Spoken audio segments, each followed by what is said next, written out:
Okay, good evening. This says October 2nd, which I know is wrong. It's November 13th, 2018. Welcome to our select board meeting. Francine Tishman, Matt Wallen, and Maureen Groden. Jim couldn't make it tonight. We are not being fed live because the system is still not up yet, but we're being recorded for your viewing pleasure later on. Rise for the Pledge of Allegiance, please. I pledge allegiance to the flag of the United States of America, to the republic for which it stands, one nation, under God, indivisible, with liberty and justice for all.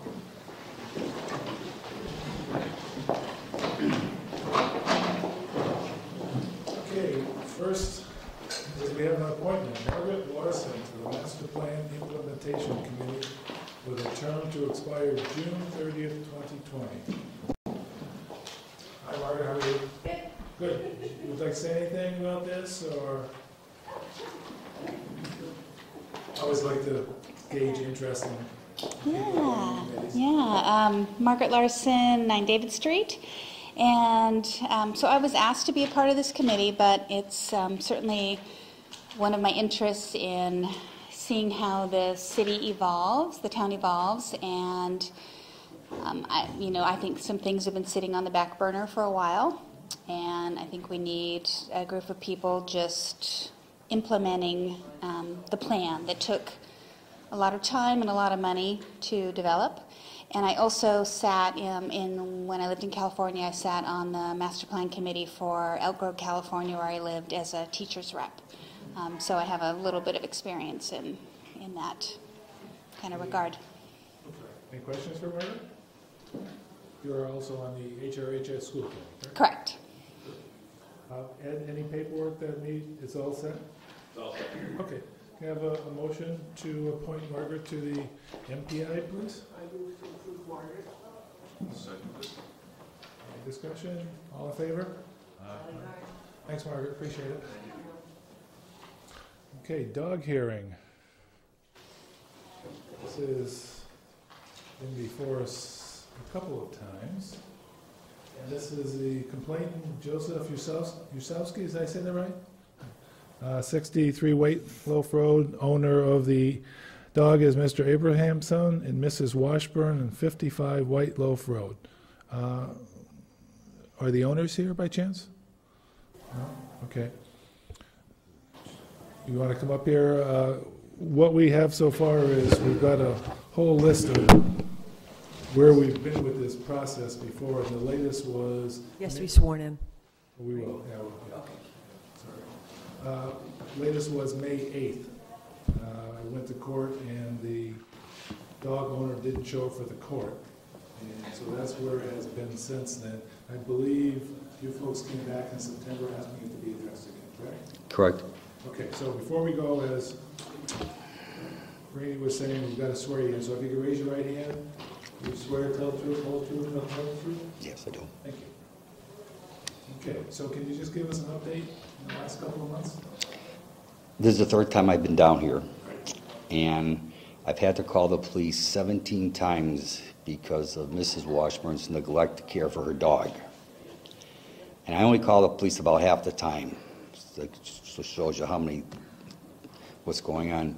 I got just a couple examples here. Here's one. You people got on your list here, this is the two. On 10/5, Mrs. Washburn's dog barked from 11:20 p.m. to 2 a.m. in the morning, keeping my wife and myself up. At 2 o'clock, I couldn't take it anymore, so I called the police. So the police went to their house at 2:19 in the morning, and the dog owner brought the dog in after barking for 3 hours in the middle of the night, keeping me and my wife up. That's just one. Brought the dog in before the police came? Oh, I'm sorry, no. When the police arrived, the owner came out and brought the dog in with the police there. So the police saw it? Yeah, it's on. I've got it's in the record. Shortly after you called that you tolerated it for 3 hours. Yeah. As a reasonable person. Yeah. Here's another one. Sunday morning, 9/24/18. Her yellow lab comes walking around in our yard, goes over to our gas grill, lifts his leg, and urinates on it. She just lets the dog loose. I don't think she has any way of containing the dogs. Here's another one you're going to enjoy. On 6/13, my wife and I went to bed, and it was 9:10 p.m., and her dogs have been barking for 45 minutes. So I called the police. You've got the police log for this. At 9:30, the police show up. Their front door is wide open. There's dogs barking, which wouldn't let the police enter the house. The police try to contact the owner with their cell phone. They couldn't get anybody on their cell phone. She's got some black labs, and occasionally, they're noted in my report, they come over in our backyard, stand below our dining room window, and bark and growl. When I go outside to try and let them go home, these dogs are vicious. They bark and they lunge at me. They show their teeth. The problem is they only stay here 5 or 10 minutes, so I don't call the police because by the time the police got here, they'd be gone. Because after 5 or 10 minutes, when the dogs are in my yard barking, somebody in the Washburn house calls them back, and the dogs, they go back to their... So dogs go back when they call? Yeah, so I can't call the animal control officer on that because by the time he got there or she got there. And I'm just asking people for some help to take care of the situation. It has been going on for a long time, and you're right, you've been here 3 times. Now, Ed, help me out on this one. A couple things we can do is we could have the owners put up a fence. There's a couple of options here, and I think they kind of haven't really paid attention to the fines. They haven't really paid attention to the court. The board could...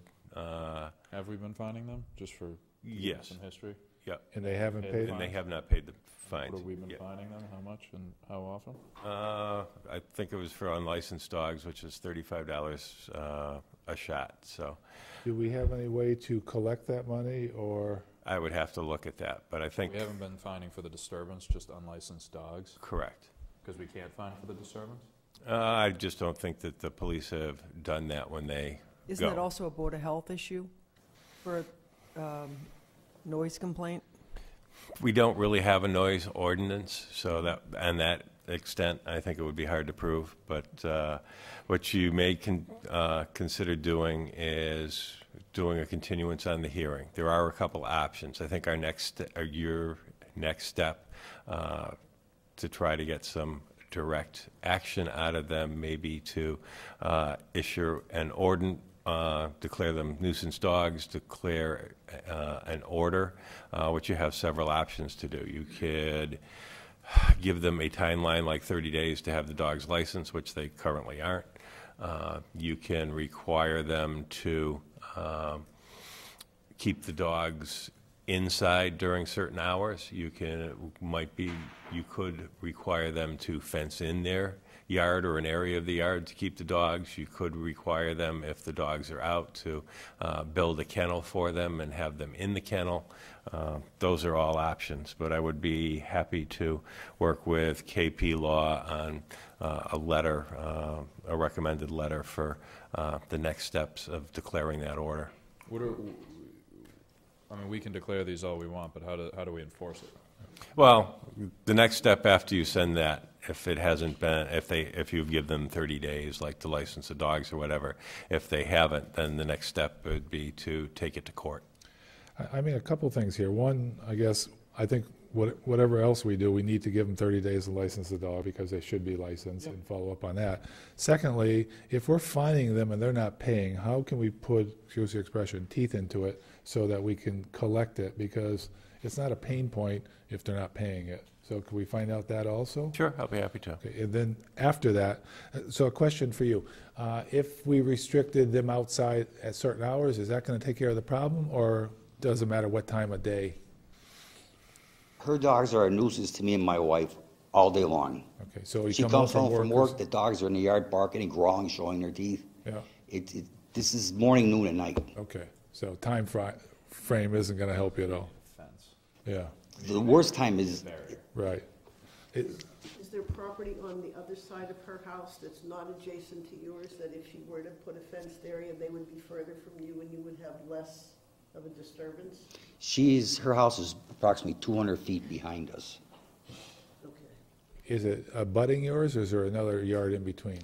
No, there's 200 feet of our land, and then her house is right there. Okay, so her land abuts yours? Yeah. Okay, gotcha. If she leaves them dogs out at night, they're gonna keep me and my wife up. Yeah.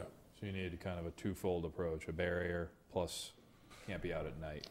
You know what, I think it'd be reasonable to ask her to keep her dogs after 9 o'clock, keep them in the house. I don't think that's unreasonable. I don't think it is either. I'm just not sure how we would control barking during the day. Yeah, I guess the only thing about that, having two dogs, I often, not often, every night before I turn in, I walk the two dogs, you know, let them do their thing and all that in the yard, so they may have to go out, but as long as they're on the leash, under control for a short period, that shouldn't bother you. And gentlemen, I'm sorry, and ladies, we're not here because the barking's for 15 or 20 minutes, because Right. we've had dogs all our life, and I could understand that. It's just this goes on for hours, Yeah. or for 45 minutes at 9 o'clock at night. If you take a dog out at 15 minutes, 20 minutes, No, I could live with that. trust me, less than that. And does it seem, I mean, from the sounds of things, when the police have gone, that when they go to the house, there's no one there and the dogs are left in the yard with no one home? Is that also the case? Several cases, yes, not all the time. On the police reports, a couple of times they were home, and Mr. Abraham, son, or the owner brought the dog in. A couple of times, like the one time I mentioned, I don't know what happened. They just left the door wide open. The police couldn't go in because I'm assuming there was 3 dogs preventing them from going in the house. It's on the police report. Yeah, I don't know if they'd go in without somebody inviting them in anyways, so, yeah. Okay, so here's a thought, just for discussion here. We already got following up on the fines that they owe 30 days to license the dogs. And if we have them keep in the dogs inside, say between 9 p.m. to 6 a.m., and then either a fence in the yard or build a kennel to contain them during the day. That's a lot, but I think they've built themselves up to this. Yeah, I mean, it sounds like this has been going on for a while, so I think we need to do something in this meeting. I think that would be good. And is that, Do you have all that? Well, Ed? Or- Follow up on the fines, keep them inside from 9 p.m. to 6 p.m. AM. a.m. Yeah, there we go. Yeah. License the dogs 30 days in either a kennel or a fence to keep them contained and off the abutter's property. and that they probably shouldn't be left alone. If no one's home, they shouldn't be left outside. During the day, is that going to be an issue? If they're in a fenced-in yard during the day? I can live with the noise during the day because I'm not sleeping. Okay. I don't want to be too restrictive on that, yeah. Let them exercise, okay. Okay, does that sound like it would take care of your issues? If she abided by them. Well, we're going to run it through town legal and see what we can do on that, and give us, I would say, a couple weeks, Ed, before they get back to us. I hate to say that long, but, I would say probably, 10 days to 2 weeks. okay. And Ed will get back to one of you folks, Oh, thank you very much. and we'll put it on Happy the to. agenda. Yeah, The next agenda. I've got Mr. Usowski's phone number and I think Okay. his email also, so Yeah. I'll be in touch with him. And we'll put it on another agenda, just so it'll go through the public process and people can hear what we're doing. But Ed can give you a call, too. Well, thank you very much. Sorry to bring you in 3 times. You're doing your best. Thanks. Thank you very much. Okay, take care. Thank you, Mr. Usowski. Thank you, sir. Appreciate Ed, I it. remember when I was in the Board of Health, there were noise complaints, dirt bikes and so forth, and I thought that we did have barns, of course, with, there was a lot of issue at one point around noise. So I just remember that we did have something, and there were set times, so as opposed to just like, what would you prefer? Like, it would be good to compare it against what I thought we did have, some kind of guidelines around time of night and time in the morning, just so we're not making it up based on, what, one particular case, what you would prefer. I just think that it would be good to look into what we may already have. I have not seen anything in our bylaws, to be Okay, honest with you. I just remember on Board of Health, we dealt with noise at least 2 or 3 times. And I guess whatever we ultimately decide here should be, in order to be consistent, if this happens to anyone else, obviously, we would want to Yeah, apply the same. because I mean, I have 2 standards. dogs So too. we should This is document entirely a whatever it noise is. issue. I mean, these dogs are not leashed and they're not Right, anywhere yeah. near their property. Right. I mean, I think he's articulated that. I think he's he's fine with the noise during the day, and as long as the dogs aren't approaching his house and running around Right. his yard and growling at his front window, that he'd otherwise Right. be fine, and this wouldn't be an issue. Well, I'm just saying, I mean, I have 2 dogs too. I don't let them out at 9 o'clock at night. I let them out around 10 or 11 at night just to go to the bath and come right back in, and they're restrained or in the yard, that sort of thing. So, I mean, I just don't want to be restrictive and be isolated in the way we approach this. I think it should be based on across the board kind of a procedure, a policy, and I'm pretty sure we had something. Plus, the other thing is, this is the 3rd time he's coming in. This should have been settled a long time ago with the Yeah. owner. Right. But if the owner is ignoring, we've got to take different steps, I think. Had we sent out a certified letter at any point? Well, each time we've had a hearing, a certified letter and a regular Okay. letter would have gone That's out. what I thought. Yeah. Okay. So And no it's- response. No, Plus- yeah, and, you know, I know I was not here for the 2017 hearing. I know for the May 8th hearing that the card eventually came back as not being signed or accepted. And I have not gotten one back for this one, so I shouldn't say this, but I will assume probably the same thing will happen. Yeah. Yeah. And if somebody ignores it, then I guess we have to just go through what we need to do. Yeah. Well, I agree. I mean, it's not fair to you, but I just want to be able to have some across-the-board sort of approach to this so that if other situations come out, it's not like 8 o'clock versus 9 o'clock versus 7, you know, Oh, that sort of right, thing. yeah. Like Yeah, that, we treat have it a consistently. policy about it. Yeah, I think this is only the 2nd one I've been involved with in my time here, so it doesn't Yeah. come up that often. But you're right. Yeah. Thanks. Thank you very much. Appreciate it. Okay. Appreciate it. Thank you. Bye. Okay, reports, selectmen, select people. Francine, would you like to start? Sure.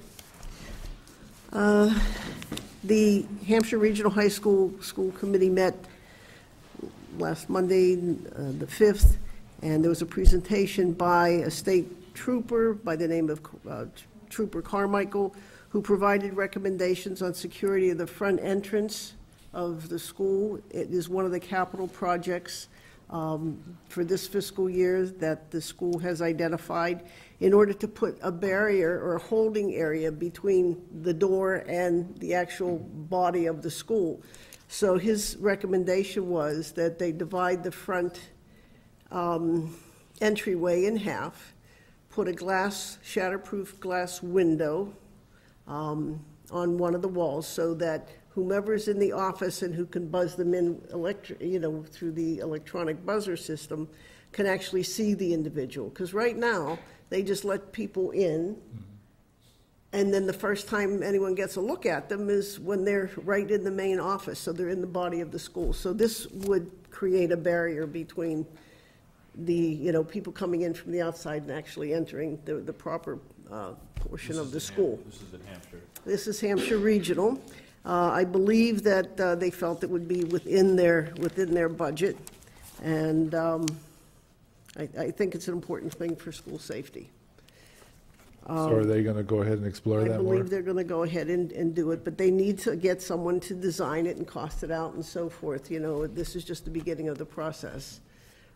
But I believe they've set aside $200,000 for this project in their capital budget this year. The other thing that came up is the school does not have a panic alarm. The school committee passed the homeschooling policy, and right now Hampshire Regional High School has somewhere between 5 and 6 kids who are being homeschooled. They passed a policy on memorials for individuals students or faculty or someone important to the school. If they pass away, they passed a policy on perpetual awards for such things as scholarships, and then temporary memorials for up to 12 months. They're still going over the student alcohol policy and the notion of breathalyzers, and they have a committee who is going to be examining it more closely. The understanding is each breathalyzer costs about $700. But they need to put a policy in place that if they do buy them, how are they going to be used and when? And what are the steps? They have an outline, but I think the committee has to look at it very carefully before the committee will pass it. And the other interesting news is that The teacher contract negotiations were to start today. I'm not sure if they did, but it was November 13th because the high school teachers' contract expires in August of 2019. So they're getting a jump on it. So that's the news from the school, other than the fact that they have 732 students, of which 324 from Southampton. And the other interesting point that I found is that the next highest population of the students of from school choice, they number 134, and every other sending town has an enrollment of less than 100 students of the other four towns. So how many total students are in there? Pardon? How many total students? 732, grades 7 through 12. And we have 324 of them? Of which we represent 44% of the Hampshire regional population. And how much are school choice again? 134 students. Anyway. So, just thinking out loud though, so in this division, should the school choice be separated out because they're paying to come in? Right. So they're Well- not really part of the towns. Well, Right? that's an interesting thought to hold on to Yeah. as we talk a little bit later. Sure. All right, so that was the first group. The second meeting I attended was the Master Plan Implementation Committee on November 6th. We elected officers. Mike Rosenberg is the chair, and he's going to be reporting on the progress of that committee at our next meeting here on November 27th. I'm really happy to say that the committee is a blend of people of all ages and with, long-term residents and new residents to the town. So I think we probably have a good 360 view of everyone's interests, or they will be represented. We're in the process of verifying all the progress that has been reported towards the goals already, verifying it, and then also trying to research and find out has anything else been done on the plan in a kind of in an informal way that we're not aware of. So we're in the information gathering stage at this point.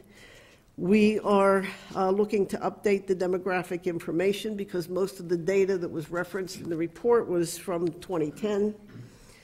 I have a document here that gives some demographic data going just to 2016, so it's only 2 years old, so we might want to look at that. There's a possibility that we will send out a survey along with the annual census that is sent out by the town clerk to get a more accurate picture of the town's composition and interests. And I believe that with Margaret, she's the next to the last position to be appointed, and we do have a fourth candidate who has expressed an interest in joining, so we should be fully complemented. The last committee is the Norris School Repair Committee, and they met on November 7th. I don't know that everyone was aware, but there was an inspection done towards the end of summer from the building department, the fire department, and the Board of Health. There were a number of issues that were cited. Actually, I think there were 13 items, of which I'm really happy to say 11 of them have been resolved.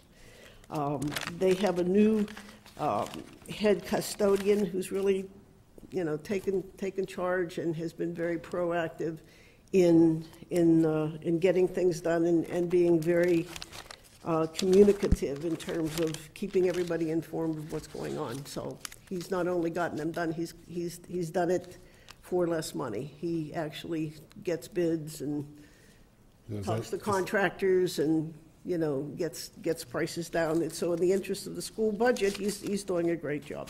Who's the new person? His name is Tom LaVille. Oh, Lavelli. Lavelli. From town? Yeah. Oh, yeah, I know Tom, yep. I didn't know him, I just met him at the He meeting. went to school here and up Yep. through Hampshire Regional. He's doing a great job. Great, So that was my report. Thank you. thanks. Can I ask you a question? I know that most of the time it's census data that we look at every 10 years to get demographics. What is the source of the 2016 data? The municipal demographic data, I'm not sure where their source is, but they have all the population counts, tax information, school enrollment and everything that they gather from the towns, I guess, on an annual basis. Maybe Janine turns her information over to this group, and then this group publishes a document for all the towns in the state, and so that's where I have And the name of it is what? The name of the... Municipal demographic data. It's put out by the Massachusetts Municipal Directory. I'll pass it down. You can take a look. Thanks. I'm sure it's available online, but I'll be happy to make copies or share it. Thank you. Maureen, do you want to go next? Sure. So I'll let Open Space and Conservation Commission, and I think Community Preservation are presenting tonight, right? So I'll let you speak directly to that. I just wanted to mention that we did have a combined meeting of the Conservation Commission and the Open Space Committee, and Kestrel came, Kestrel Land Trust, and we talked about what would it involve to have a fund for the town of Southampton for donation of acquiring land and/or maintenance of land. So there'll be a follow-up meeting of the Open Space Committee later on this month to discuss that.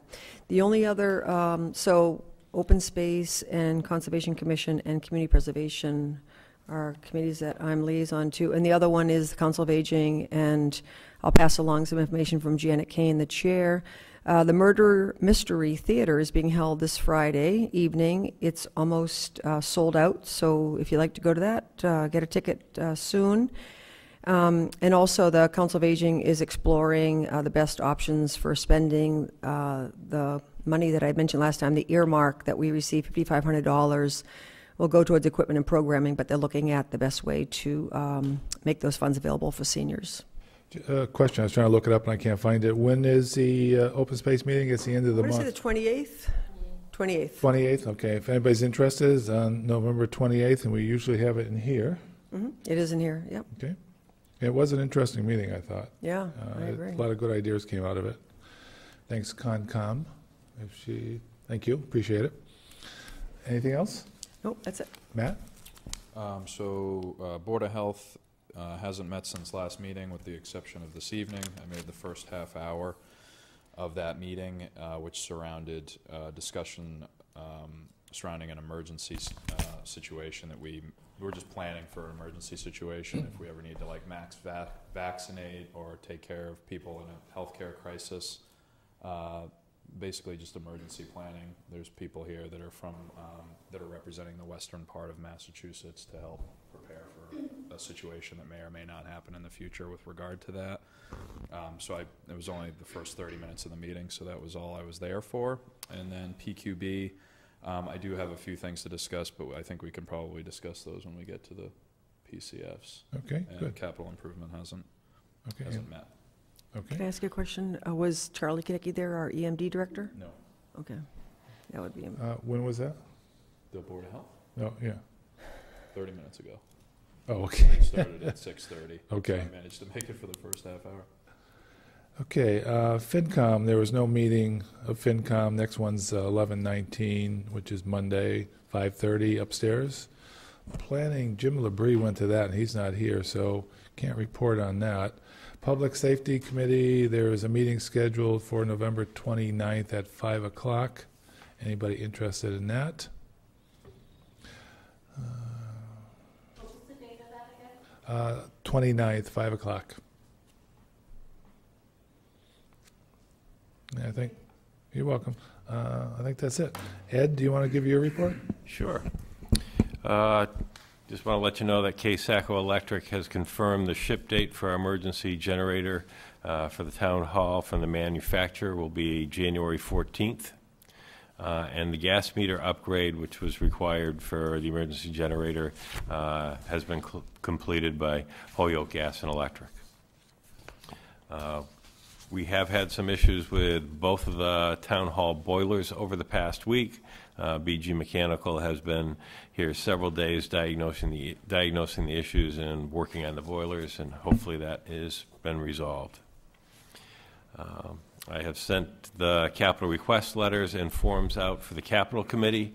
Currently, some of the 5-year projects I am thinking for the town hall are design of a septic system expansion, which I'll call Phase 1, installation of expanded septic system for town hall Phase 2, possibility for solar field in the property next to the town hall behind the fire station, Possibility of paving the parking area behind the fire station for additional town hall parking if that area is not required for expansion of the town hall septic system.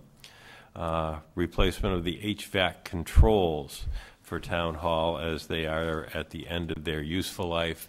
That's a project that may also fall under the green communities.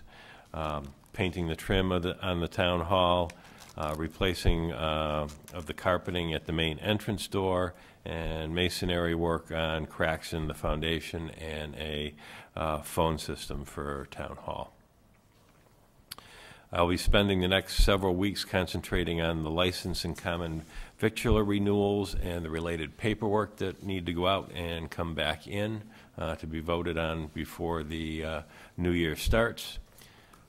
And just to let you know, Jessica Suarez has resigned from the Finance Committee effective immediately due to the time constraints of that position, unfortunately. Right, I saw that paperwork. So before we leave that, we have a position on the Finance Committee, if anybody out there, well, being recorded, so if anybody hears this, if anybody's interested, get a hold of Ed on that, because we have one opening. We're looking for an interested party. And we do have one application that has come in. Good, Yep. good. Old business, the request for quotes for the replacement of the asphalt shingled roof on the Conant Park Pavilion and rebuilding the chimney have been received. The low quote received, not including any decking that may be required from ROT, was for $14,000, which is within their budget. The vendor's references and credentials are currently being checked by myself. So it looks like that project may be able to move forward. You said Conant, right? I said Conant, yes. The request for quotes for the replacement of the metal roof on the Zipta barn have been received. The low quote was for $47,995, not including the replacement of any fascia board or replacement of any rotted beams, and that was over the existing appropriated budget for that project. And then the next special project I will be working on is finding a qualified consultant to perform the feasibility envelope study evaluation of the police station, Old Town Hall on East Street. And then upcoming December Board of Selectmen meetings are still to be determined for the dates. And that's it for me. Okay, thanks, Ed. Can I ask you, what do you see as the next steps relative to the over quote on the Zipta barn?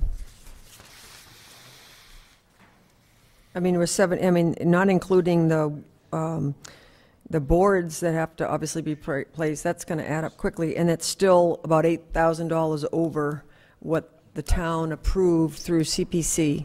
I would say that in my mind, if the town wanted to move forward with that project, we would need a minimum of $58,000 to be appropriated in any way for that roof to move forward with that current quote.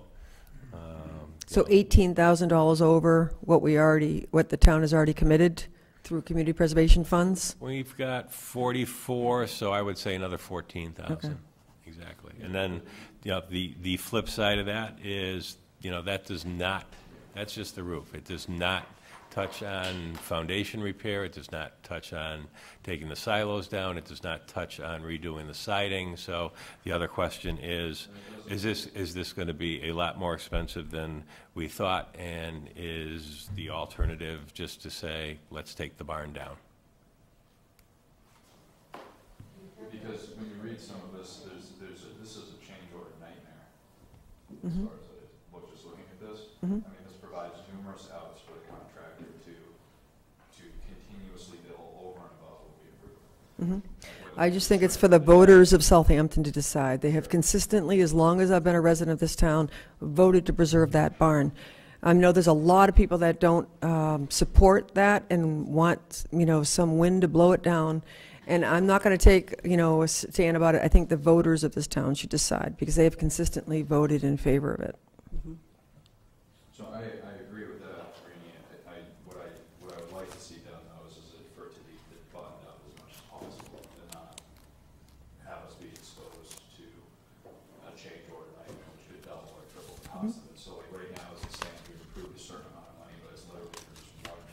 And it specifically disallows all the other things that would need to be fixed in order to finish that project, so it just allows so much room for a contractor to come in and be like, Well, this, that, and the other thing, and oh, by the way, the project's double the amount of money, it's gonna be. well, the town's only approved. It's already open to the sky.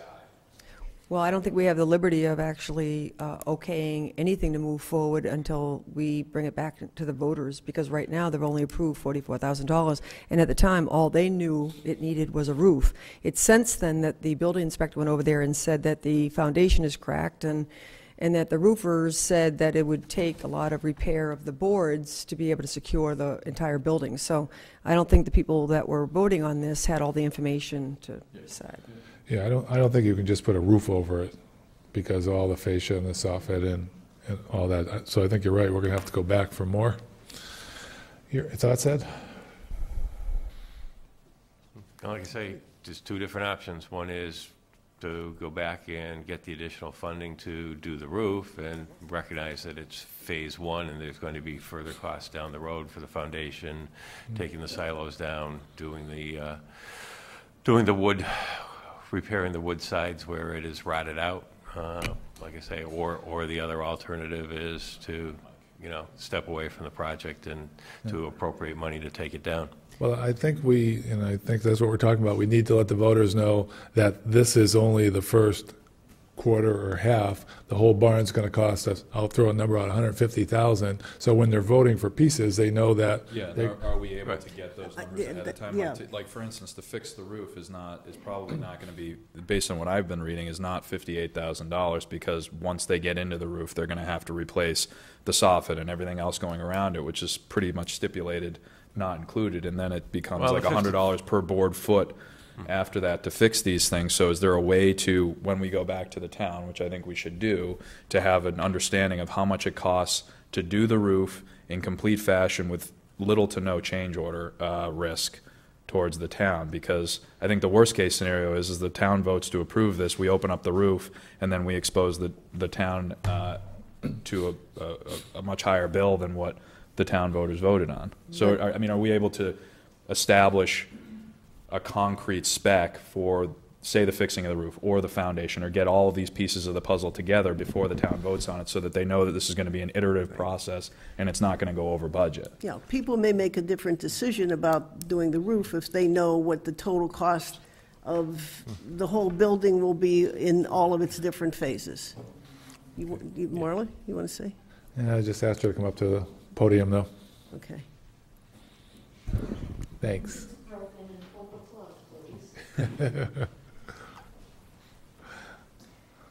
Anyone who has not seen the barn roof, I would encourage you to let me know or Ed know, and we would be happy to show it to you so you actually see what it looks like. When we had gotten the information together for Ed to put it out for quote, it was very detailed specifically for the roof. What Ed did put out for the RFP, it was very specific. The information, when the bids came back, I don't know if you have copies of it. Yeah, we see a lot of stipulations for change orders in there. Excuse me, the quotes. Well, we had also, because the original information, when we went to see, prior to going to community preservation, we had asked an individual, because nobody else would answer our phone calls, how much would this cost? And so the business gave us some numbers. So we asked for more than that, including other things that needed to be fixed.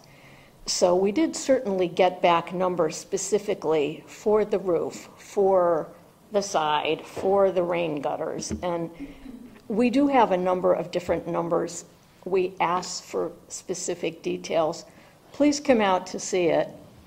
The people who came, the contractors who came out when Ed had the meeting for anyone who was interested to come see it, there were 4 or 5 people who came. Only 2 of them decided to put in a quote, and one clearly wasn't interested because it was more than triple what the other one was. So I don't think we're misleading people. We have had experts look at it. It's not like a house roof. You can see what's rotted and what is not. The people who were there clearly understood the situation. I'm not saying you shouldn't be talking to the voters about it again, but I don't think there's any doubt for when you put it out to the contractors what they were bidding on. There are no surprises. It's open. You look up, you can see it. It's not like, oh, there's a hidden something. It's a 100-year-old barn that's literally open. So please, feel free to come and take a look. But I'm also not a builder, Marla, and respectfully, like when I see numbers like $50 per linear foot for a rafter, I mean, a rafter is absurdly long.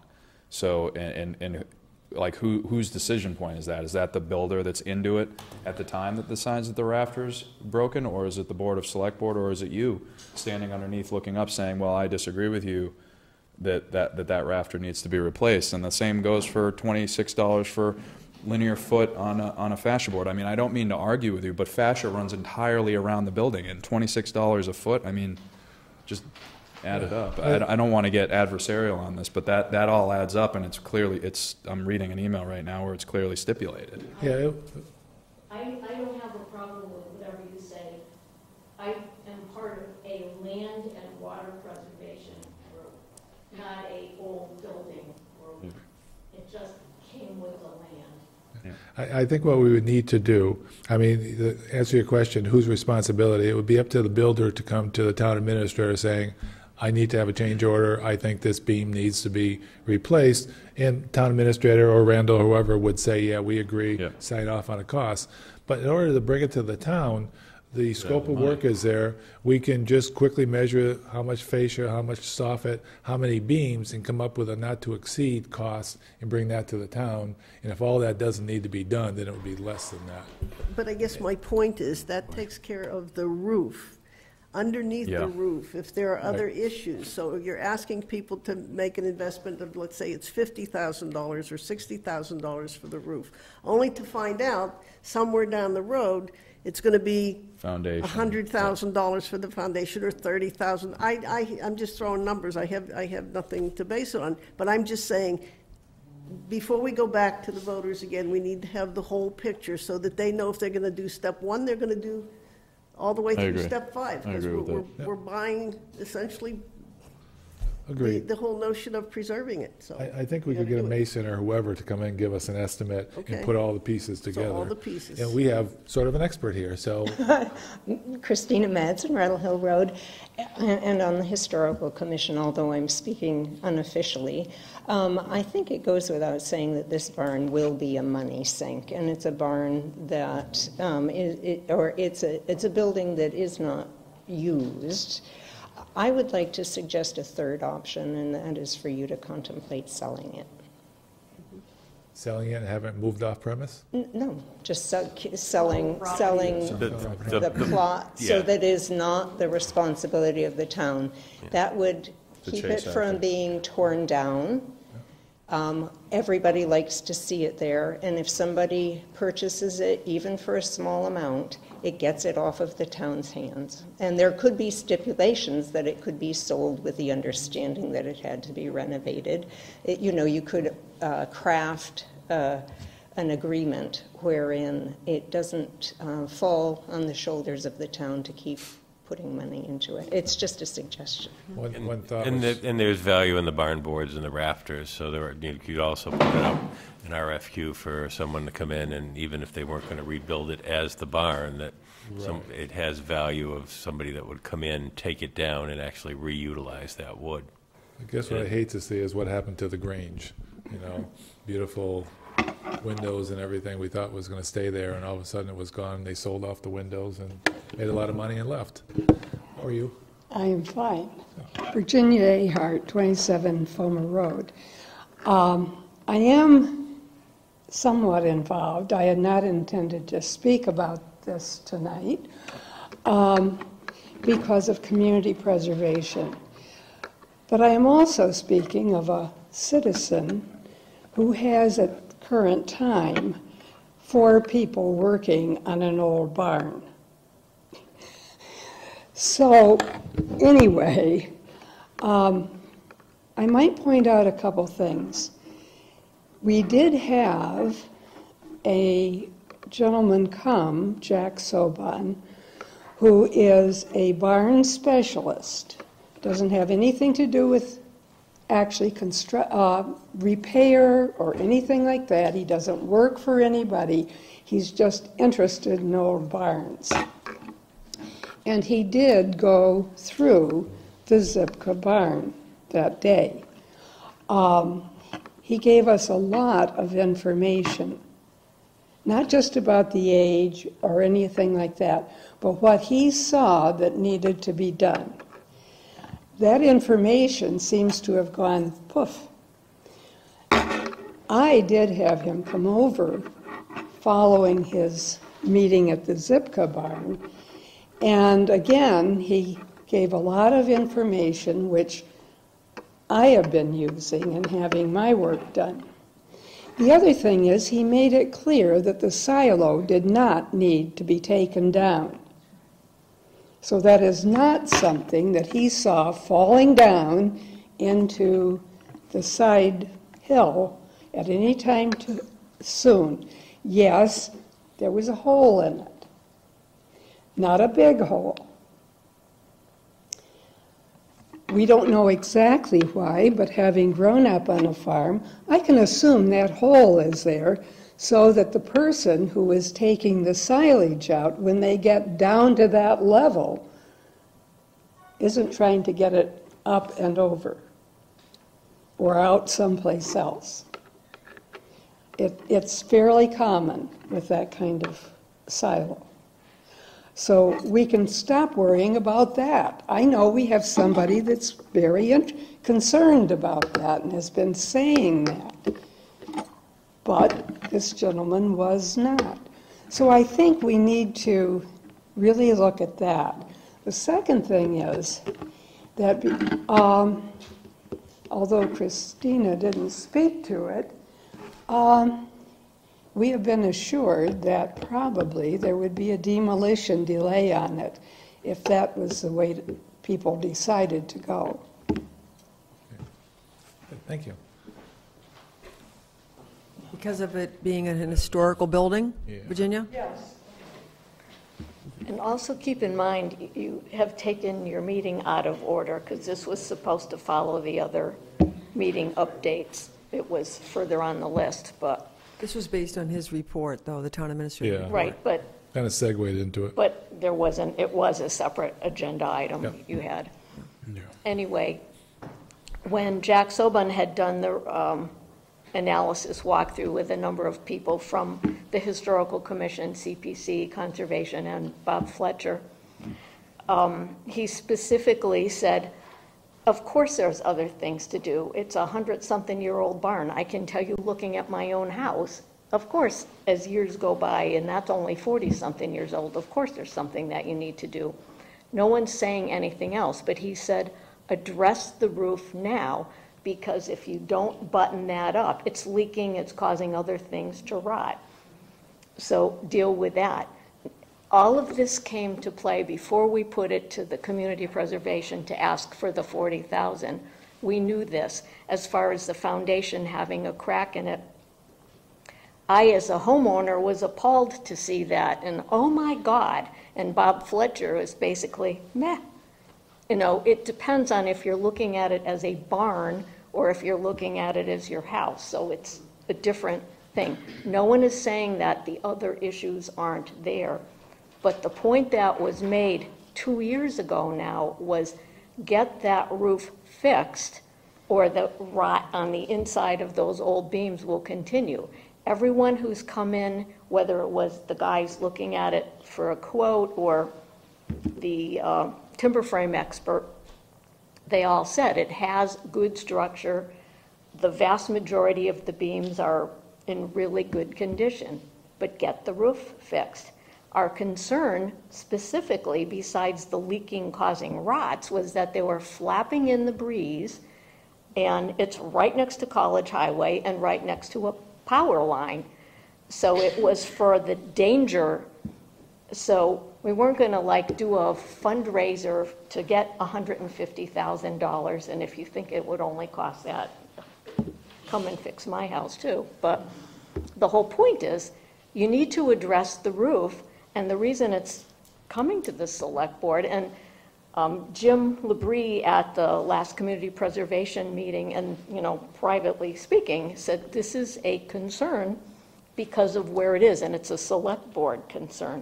So whether you're going to decide, go back and ask the townsfolk for more money, or put it out to bid again and see if more, out to quote again and see if anyone else besides these two people who really didn't seem to want to do it now, if someone else will do it, and keep in mind you're getting killed because of prevailing wage, you still have something dangerous flapping in the breeze next to College Highway. Whether it comes up or down, I don't know, throw a giant tarp over it or something. The concern right now is the security for the town. So, Ed, we've got 48,000 minimum, then the fascia and the rotted beams and everything. We've got to assume some of that is going to have to be done. So do we have to go back to town meeting to get the rest of the money? Yes, we would. So- If CPC is going to vote to Fund the additional? fund the additional money, that would need to be approved by town meeting. Okay, so we have to figure out how much that additional money is based on the quote and the specs. Correct. Get the okay from CPC, then go back to town meeting, which we don't have a town meeting scheduled, normally in January at the earliest. And does that mean it flaps in the wind as we were talking about until spring? Okay. Right. At this point, even if you had money and wanted to put it out for quotes again or out to bid, I probably wouldn't recommend it until doing it over the winter time for a spring project. Most of the roofing companies are buttoning up for the year now. Yeah. So I guess we need to get the additional quotes. I would, what Francine was saying, get quotes for the masonry too, or anything else, so we can go back to town meeting and then maybe go with the other options that we have too. Give them, the town, several options and see what they want to do. Did you have your hand raised, Barb, for that? No? I mean, some people... I think we should do exactly as you said. Be thorough in our quotes so that the town knows the overall costs and where that barn's headed, and present that as option one, and then the other two options. Well, really. It could be two or three options. Yeah. One of them was just brought up about, selling it, moving it. Yeah. Yeah. The other thing, though, of concern is what Marla raised about the fact that it might be dangerous if some of the material comes loose because of where it's located.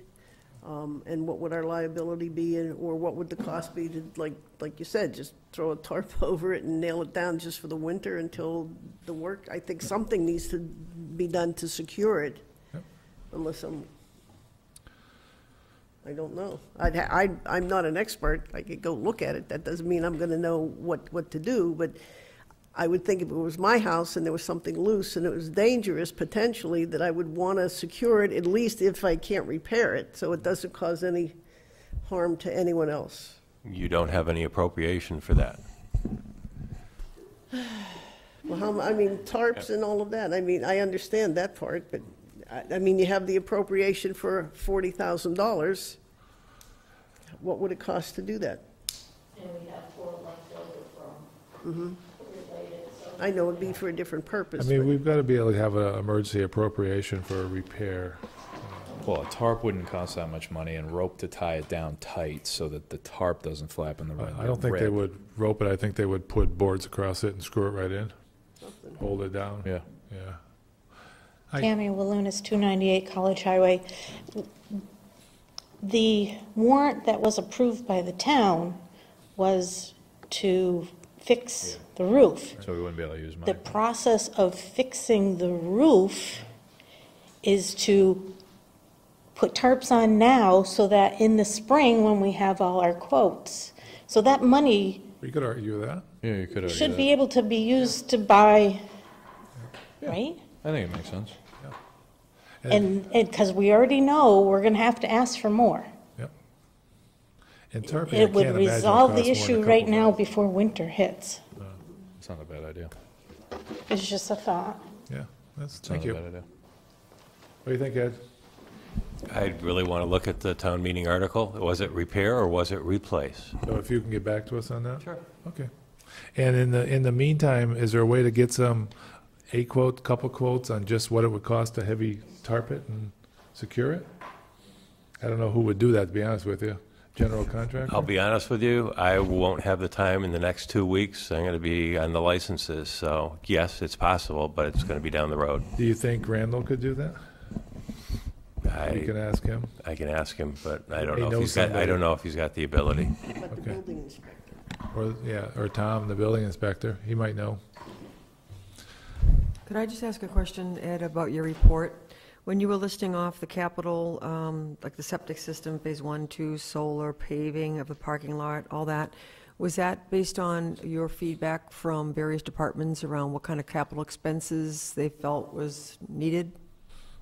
It's pretty much my assessment of what is needed, either from conversations with individuals, departments, what have you, over the last 9 or 10 months, Okay. or what I physically have seen or on the building. Town hall, too. And what deadline did you ask various department heads to get back to you around capital expenses? For they're to be back to me for this Thursday, which Okay. is, I think is, oh God, the 15th, yes. Thank you. Thanks. You know, as I'm thinking about the roof, it's a metal roof, so maybe they can just take wood strips and put it across, screw it in, just hold a, That would be my thought if there's, rather than a tarp, but, yeah. yeah. Because we just want to hold the roofing from falling off. You need to come in the inside and look at it too. Yeah. No, I have gone inside, looked at it. Yeah. So I'll try to think of somebody myself that we may use, Ed. I'll let you know. If I can get them out there, I'll be Thanks. glad to. Another question I had, nothing to do with it, but a couple weeks ago, we were talking about the oldest resident in town, and I thought maybe the oldest resident had passed away. Did we confirm that? She did. Yeah, and do we have a new oldest resident in town that we've identified? Not that I'm aware of. No? How do we do that? Probably talk to Janine. Yeah. Janine? Yeah, and Janine usually works through that. Okay, I'll ask her. Want to pass the, I'll say the torch, but the cane, so to speak. And the other thing, I was going to bring it up before, but I didn't think of it. Just, a little over a week ago, we had the election turnout. I don't know if I got my numbers right, but from what I understood, that we had like 3,249 out of 4,100 voters turning out, which was roughly 79% turnout, which is a great turnout. So it just showed that people are interested. I don't know if it's the best we've ever had, but it's surely up there. So I want to thank all the residents for coming out and showing an interest. It was pretty neat to see that. Okay. Do you know how many people vote in advance versus day of? You're asking way too much of me. No, I don't. Janine would know. Yeah, Janine would know. Of course, after she retires, we're going to lose that institutional knowledge, you know. Like, I guess she's going to volunteer, which would be nice. The number I heard was 800. 800? Pre? So that's what? 20%? 20%, just about 20%. Wow. Okay, old business. Do we have any update, Ed, on the East Street Bridge? Just the fact that, the original estimate on that when we went for the MassWorks grant was a little over $1 million. That has turned into $2.5 million. So we had looked at the possibility of, can we request money through the TIP? And my understanding from talking to Pirate Valley Planning is that the bridge itself has not been deemed structurally deficient by Mass DOT. That it's rated pretty consistently as 5 in the bridge rating categories. You would need at least one of those 3 bridge rating categories to rate 3 to be eligible for the TIP. So actually, Tim Brennan recommended that I contact Mass DOT and see if they might have any ideas or possibilities on it. So I have reached out to them, and I will let you know when I get an answer from them on that. I mean, the flip side of that is if there's not anything we can do there, if we want to move forward with the project and leverage the $1 million we got from the Mass Works grant, is to look at borrowing what would be the balance of roughly $1.5 million through a town meeting appropriation. That may be a way we have to go, depending on what your information comes out as. Right. Any question on that? Okay, 111 Glendale Road, that's still going through the process and getting closer to December when we should know something, so. Well, I mean, actually, back to East Street, are we moving forward with getting the plans to certain percentages? Because, I mean, all of this takes time. I have sent that request out, and we should get that back from VHB, and then there'll be the process of the negotiations, and that's why it's on the tickler for executive session. Yeah, we have executive session for that. Okay. Right.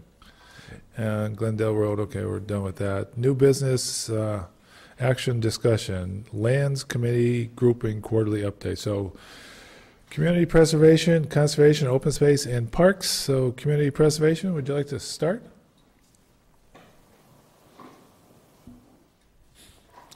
Seems like we're kind of heavy on this side of the audience here.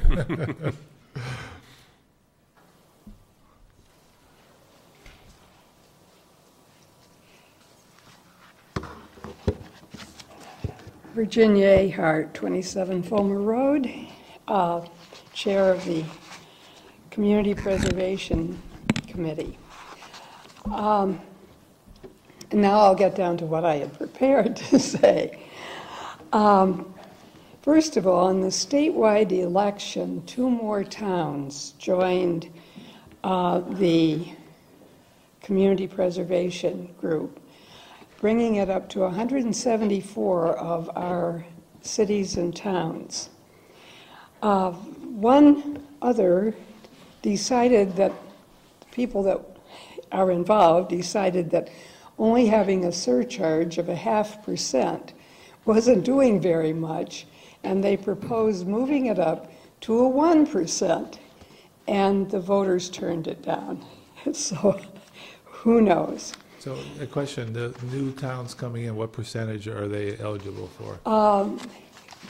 You know, that information was not in the materials from, we can be glad that last year's 2 big ones, Boston and Springfield, only came in at 1% each. That keeps them in the pool only once. Warren at 3%, correct? Yeah. We have always followed the community preservation rules and had a report to the town and a call for proposals in October. And I've never seen a public notice for anyone's except ours. So we are decided this year, with the instability of knowledge around our funds, that we would wait until the beginning of the year, or we had said December, but we're not going to be ready in December, I don't think. What has happened, of course, is that we don't know about the grant, and if the grant for the Glendale piece doesn't come through, the vote was that community preservation would bond to pay off the rest. And so that'll be a new thing for us. I might say over 75% of the cities and towns in community preservation have already used that mechanism, and we haven't. The second thing is that we don't know what we're getting for a state grant.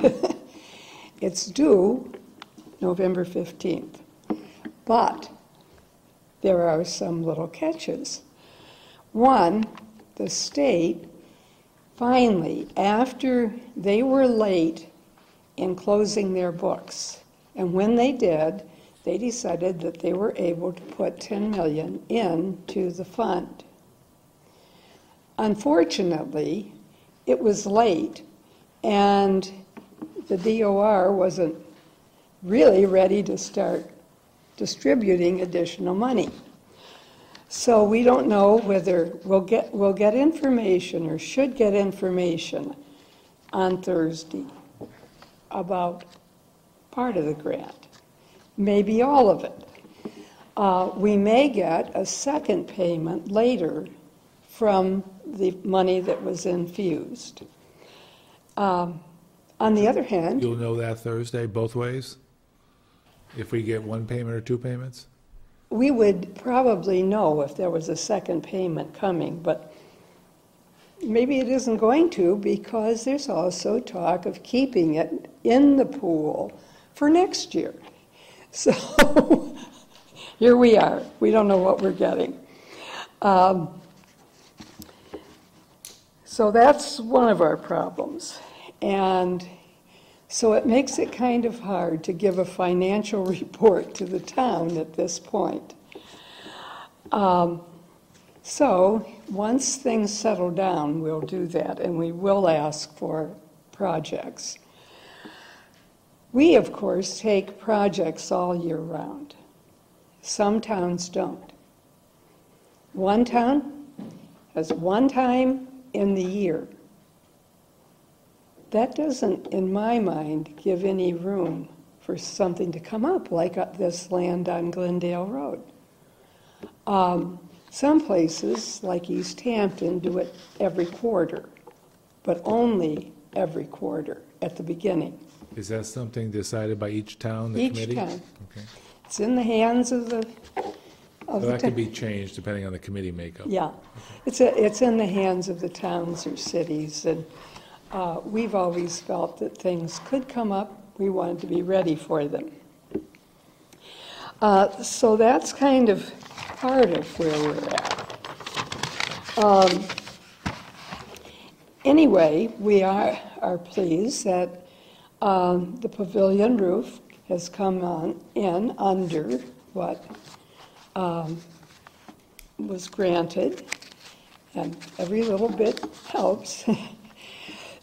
The other thing that I'm pleased to announce is, on that, I have heard from those involved on the Labrie field that they are getting volunteers who are doing some of the work so that it doesn't have to be paid for. And that is always wonderful. The little kiddie park at the preschool, kiddie park at the Norris, had lots of volunteers come to help install it. And they didn't use quite a bit of their money. So that's kind of nice. Just as a thought, as these people volunteer for other projects, we should keep track of them so we could, say thanks to them. Yeah. And the only other thing that I have is an invitation for you. The Housing Authority, ever since we've had money coming in for the Housing Authority to try to do something about affordable housing, every time they've worked on something, it hasn't worked out. So they have requested, and I think they said 6 of the builders have responded to an evening of discussion on what is standing in the way, or how can help be given to builders so that they will be encouraged to build affordable homes in town. And that evening is at Paisano's on November 26th. It's Monday after Thanksgiving weekend. They will provide, at 5 o'clock, they will provide the pizza. People will have to provide their own beverage, of course, because government money is not supposed to go to certain kinds of libations. But they will provide the pizza. And the reason of thinking of pizza was people are probably tired of turkey. So you're all welcome to come. The Community Preservation Committee has been invited. The Housing Authority will be there, and hopefully they'll have at least the 6 who have indicated an interest. Do you have any other questions? Not on that. Any questions? Okay. Very good, thank you. Thank you. Conservation, Marla. Making a lot of trips up there today. Yes, I'm delighted. Marla Hanks, 64 Gilbert Road, Conservation Commission. There's really not a whole lot I can tell you that you don't already know. Rini comes to almost all of our meetings, and those that she doesn't, I give her a background of it and she reports to you. So this is totally redundant. The number one thing that would be of importance to us that you can do is get going with the open space and recreation plan. The one we have in place expires at the end of the fiscal year, and without an open space and recreation plan in place, we can't apply for grant money. And without grant money, we can't buy more properties or do certain types of maintenance. Volunteer stewards. We need people to help us out. A lot of times people say, oh, I could do it. No one is asking for a full commitment, like going to all the meetings we go to or site visits. But even if you have one day a year, sign up or send an email to concom@townofsouthampton.org, and it can be really simple. Take a walk on one of our trails and report back to us. I took a walk on the trail and it was clear, or I took a walk on a trail and there was a tree down. Something like that is helpful, just so we know. And then depending on someone else's skill level, they can go out with a chainsaw, or depending on what it is, we have to hire someone, but just help us out. Trail maintenance is more, though, than just trees in the way. We have bridges we have to repair. We have parking lots that have to be constructed. And we do have some dangerous trees that have to be removed. So that goes back to having budget or lack thereof and making sure we have access to grants to help us out. Forest management is something we're going to start to look into a little bit more now, particularly since one of our members is a forester. So he has the right vocabulary and can recognize a tree when it has to come down. And it will help us. It's not to earn money per se, it's to help us have the forest be healthy as well as safe for everyone. In terms of forests and having bridges and parking and trees, the 111 Glendale Road comes to mind. We don't own it yet, but as soon as we do, we'll be expected to put signage and have a parking area. I would encourage anyone who has any background on that property who could come up with a name. You know, we have the Wolf Hill, well, we don't own it, we only have a CR for that, but Wolf Hill, when you look at the old town documents, that name goes way back. Manhan Meadows, you know, is an appropriate name. So what would be a good name for the 111 Glendale Road property? Because everything takes forever in town, unlike a private business. I'm aghast at how long it takes. So if we started 2 years ago, maybe by the time the trail is like 3 years old, we'll have a name for it. So, but since we have to, as part of the state grant, assuming we get it, you have to have certain signs up. So we need a name for it. So please come up with an appropriate name for the 111 Glendale Road property, and please, it's not going to be Glendale Road.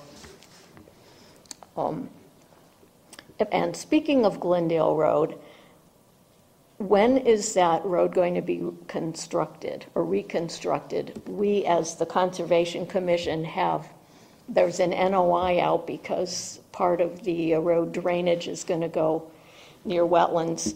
on the Zipta Farm property, and both the Conservation Commission and the Water Commission are abutters. Excuse me, Randall said that it was his understanding that Mass DOT had awarded the contract, but when is it going to start? You know, as an abutter and as someone with the NOI, we would like to know when is the road going to be ripped up, because at some point we need to have tree work done down there, not to mention the Fletchers who lease our property need to know when do they have access, and so I would ask you. So Randall didn't have an answer when you asked him? His answer was, it is his understanding that they awarded the contract to Mr. Gielaher. Okay. It's been awarded. It's got to be done in fiscal, well, I shouldn't say fiscal year. I should say calendar year 19, but we haven't been given a firm date of starting. So next year, basically. Right. Probably not the answer you wanted, but. So this is the example of this stuff started talking about it with us last September. So it's more than a year. And we're trying to make plans, as we always do, for parking at the Zipta parking area, for roads going into it, trail maintenance. But if it's going to be all ripped up, the front of it, you know, you can't have loggers coming in if there's no road there. Right. Yeah. So and you don't want to have loggers come in right after they put a new road in either. Well, there you go. Thank you. Yes. I think the next step on the open space and recreation plan, Ed's going to follow up with PVPC, and it's just an update of the existing plans, so maybe at one of the future agendas we can have that, okay? Yeah, Tim Brennan sent me some contact information on that, so for the next meeting I should have it. Thanks. Now, open space is next. Do you have anything additional that you want to say about open space? I don't. Yeah. Just waiting for the grant, and Right. I do encourage people to come to the meeting on the 28th, because we will be talking about the possibility of setting up an account either from the town, a separate account. I mean, it's an important meeting. It's interesting, yeah. Yeah. Is Want to say more Kestrel, about that? yeah, Kestrel coming to that one? I don't think so, because I think we're going to be discussing other options besides just Kestrel. Yeah, they came up with a suggestion that it doesn't have to go through Kestrel, that we can set up one ourselves. We can go through various different ways. I thought it was interesting. It gave us some ideas. Now, anybody on the committee, Diana or anybody, want to say anything on open space? No? Okay, thanks. And Parks Commission. How are you? Great. Good. Mark Reed, Brickyard Road, Chairman of the Parks Commission. We have been working on two major projects, and kind of highlighted earlier during the meeting, but after 10 years, we're finally going to finish Labrie Field. So Marla, you got a long ways to go. That project started 10 years ago, and through CPC funds, we were able to get approved at town meeting $675,000. Currently, we're under phase 1 of the project, which is the irrigation system and field restoration. That contract is with Omasta Landscaping from Hadley.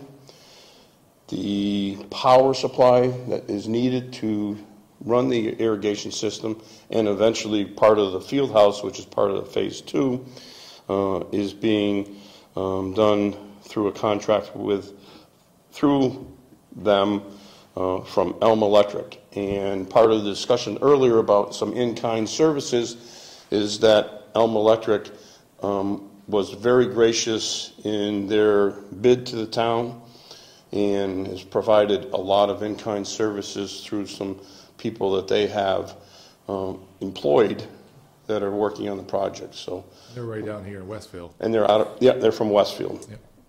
The phase 2 of the project is going to be a pavilion, field house, bathrooms and septic system. We've had conversations about a play area, which is part of the project, and discussions about in-kind services for that. and so that's going through the process. We hope to go out to bid in winter time for spring construction start of that project in itself. So that's Labrie Field. Mentioned earlier is the Pavilion Roof. That was another CPC funded project that we have. As mentioned, the quotes came in at $14,000. We are about $2,000 under budget, but we are going to need probably some of that money to replace some of the underlayment and sheeting, as mentioned with the Zipta barn. Is always a problem to replace that. So we're hopeful that we don't need a lot and that we can still stay under budget. We also have ordered, and hopefully this soon, very soon, is signs for the parks. We have new pylon signs that are going to be installed at Labrie Field and Crossroads Park, which is off of Helen Drive. And those signs have been ordered and are due in and are being manufactured now. And that, again, was a CPC funded project that we were able to acquire funds for.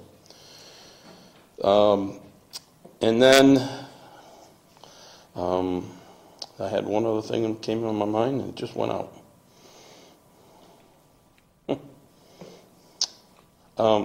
I know.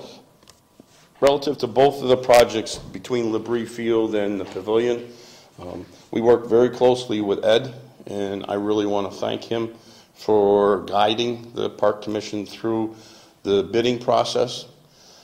He was a huge help, and that without his help, I don't think we would have been able to start the projects and get going. So I want to really thank Ed and his hard work, because he did a great job on that. So. A question, Labrie Field, Phase 1, and Conant Roof, those all going to be done before the snow flies? No. Either? No. I agree with Ed. The Pavilion Roof at Conant Park is a spring project. Okay. It's way too late. And as he mentioned, most roofing contracts are buttoning down and getting ready for winter time, so it will not get done. The Phase 1 of Labrie Field, we're hopeful to get done. Mother Nature is not helped in any way, so we are behind. The purpose of getting Phase 1 done this fall was so that the grass could get established, so that hopefully next spring, which now is doubtful, we could start using the fields again. It looks like now we're probably not going to be able to use those fields until summertime. We have two major groups that use the field, SYAA with baseball and Hampshire United with soccer. Those are our biggest users. We also have a men's baseball league on Sunday that plays. And we're trying to minimize the amount of downtime because there's a lot of kids that use those fields. So at this point in time, we haven't had any cooperation from Mother Nature. So we'll see what happens. I think they're promising us a very mild winter, so we're good. Let's hope. Yeah, really. A question on the bids. So if we're not doing it till spring, do we have pricing that'll hold firm till then, or are they gonna, like on the roof or on? On our phase, yes. Currently, like Ed mentioned about the roof, yes, we are hopeful within the next month or less. I'm hoping that probably by the end of this week, I've done some of the reference checks. I need to check some of the license pieces, and then we'll move forward with contract. And so, are they willing to hold the pricing though till spring? I'm happy if they say if the weather turns warmer and we think we can get it this year, of letting them do that. So yeah, I haven't had any issues as far as that goes as of yet. But we'll let them do it when they think it's appropriate. Okay. And as far as the Phase 1 of a Liberty field, the field restoration, the irrigation system, and the installation of the underground electric to the property. That's under contract and is ongoing, and that's firm. Good. Good. So, Be nice to see that done. yes. Good. Any questions for Mark? Okay, thank you. Appreciate you coming. Thanks, Mark. Okay. John, I'm just wondering if I might make a recommendation to change the order and recognize Martha, who's been here. I mean, is that Change possible? the order. Change the Yeah, order she's to down move up. here, way down. We have like 3 other Oh, agenda okay. items before that. Does that require a motion? No, if everybody's okay with it, we can take Fine. number 9 and bring it right. Yep. Principal Assessor, Martha Leamy. Didn't see you hiding back there. How are you? Good, thank you. How are you? Good. Thanks for waiting. Okay, what do you have for us tonight? She has. Well, she's being recognized. She's being Go ahead, Ed. recognized. Petition, yes, I see that. Officially, I'm still going on committee, sorry. That's okay. I'm a committee of one. Yeah.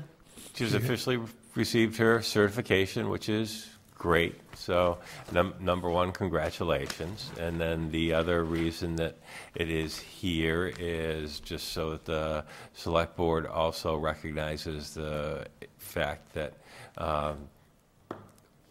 this is a stipend, which would be $1,000 for a full year, which was not included in the original budget because Martha didn't have the certification at Right. that point in time. So at the special town meeting, we will have to make it a point to amend the budget to So is that pay the stipend to her. a stipend or on the base? Stipend Okay, is the way it's been dealt with everyone in the past. So, okay.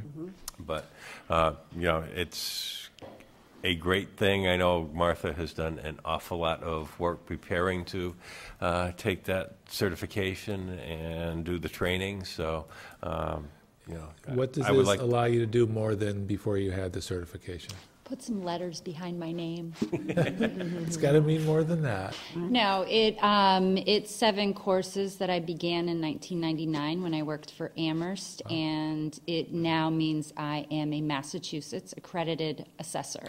Okay. So through the Massachusetts Association of Assessing Officers, you get your designation with the MAA behind your name. So you can go out and do full assessments now where you couldn't? Is that? No, you can still do that. I think it just means that you've taken the classes. You're more knowledgeable. More knowledgeable, you've passed the courses. There's a ethics class you have to take, which is extremely difficult. It's more for appraisers, and then there's like a little, the end of the course is for assessors. Okay. But it gives me, I guess, legitimacy. Yeah, I was just going to say that. Absolutely. Because you can And the be a town. principal assessor, but you don't necessarily have to have your designation. So it means that I've gone, Questions now. yeah, through income approach and sales approach and income approach and valuation. Okay. So yeah, it's been fun. I've met a lot of people through these courses. It's been a while then. It has, yeah. I took 5 years off to work with 5-year-olds, and then have since come back to it. Now, does this require recertification every so often? Yes, I have to maintain my designation with certain courses and Continuing ed? meetings that you can go to, and you can get the credits for it. Yes. Great. Well, make sure we support you in that. Thank you very much. Yes, And this- everyone's yeah, been very this- supportive. Yeah, this just makes the towns, I think the work that Martha does for the town, I mean, it just gives it, yeah, it's more credentials and, Yeah. so. I feel taller. And she's number, she's assessor number 1332. I am, yes. More. 332. Okay, congratulations. Thank you very much. Thanks for coming for that. Congratulations. Congratulations. Thank you. Thank you. Appreciate Thank your you. work. Thank you, Ed. Oh, you're welcome. Did you want to go? Thank you. If you want to, we can. Sure we do, right? You want to get a picture? Yeah, absolutely. Come on up, Martha. We're going to take a picture. For the website. Assuming you're willing. So usually you stand right at the podium where the Southampton sign. White button. Right button. That's what I thought I remembered. Okay. We could stand around here. That's more of an honor for us, Martha, than you in this case. We stand around here. Thank you. Thank you very much. Thank you. Thank you. Yep, no problem. Thank you. What a fine-looking group. Oh, yes. He lies. Here's number one. Big smiles.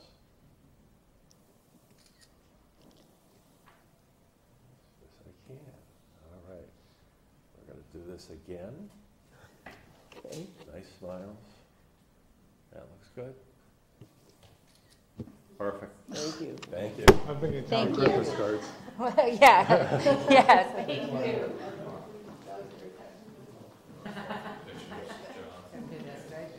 I'm always in there.